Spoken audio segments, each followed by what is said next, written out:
People expect understanding to feel like relief, like something finally clicks, and the tension releases. But often, that isn't what happens.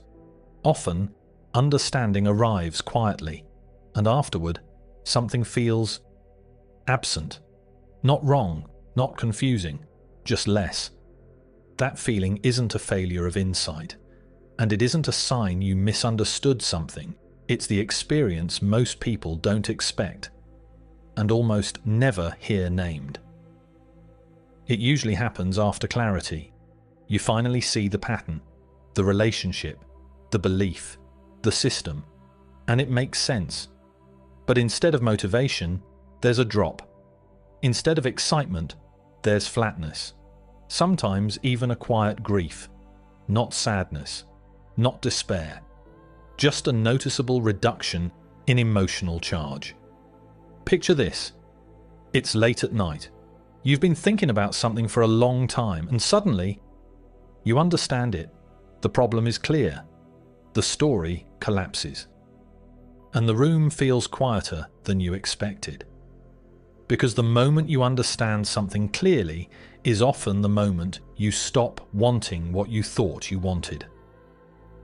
We're taught that insight leads directly to improvement. That understanding produces solutions, momentum, direction. But that's not how insight actually works. Insight doesn't build first, it dismantles. And dismantling rarely feels like progress while it's happening. It subtracts before it adds. And subtraction feels like loss, especially in a culture that only recognizes progress when something new appears. Insight doesn't immediately give you something new. It takes something familiar away. And familiarity, even when inaccurate, feels stabilizing. What disappears isn't meaning itself, it's structure. Usually some combination of a borrowed certainty, a simplified story, a future you assumed was guaranteed, an identity that only worked if nothing changed. You didn't lose meaning. You lost a placeholder for meaning. Something provisional that felt solid only because it hadn't been examined yet. When insight removes it, the absence feels personal. But it isn't. Identity isn't updated by truth alone. It's built from repetition, expectation, narratives that once worked well enough. Insight can invalidate those narratives instantly. But identity doesn't move at the same speed. The mind updates faster than identity does, and the lag feels like disorientation. You understand, but you don't yet know who you are inside that understanding. That delay is where the discomfort lives. This is why insight often feels like grief. Not because something tragic happened, but because something closed. Grief isn't only about people. It's about futures that won't happen, assumptions that quietly expired, paths you were walking without realizing you'd committed to them. You can grieve a version of yourself you never consciously chose.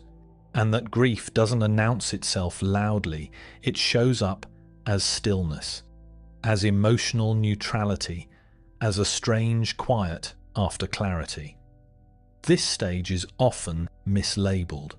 People call it depression, burnout, regression. But often it's something else entirely. It's reorientation without a map. Nothing is broken, but nothing is arranged yet. Like standing in a room after the furniture has been removed, before anything new has been brought in. The absence of direction doesn't mean the absence of understanding. It means the old orientation no longer applies, and the new one hasn't formed. Insight isn't an endpoint, it's a structural change. It doesn't reward you, it reconfigures the landscape. The loss isn't the outcome, it's the threshold. Things don't necessarily get better after insight, they get truer. And truth, at first, feels thinner than illusion. If insight feels like loss, it may be because something untrue has finally fallen away. That space feels empty because what used to occupy it no longer can. Understanding doesn't arrive as gain, it arrives as removal.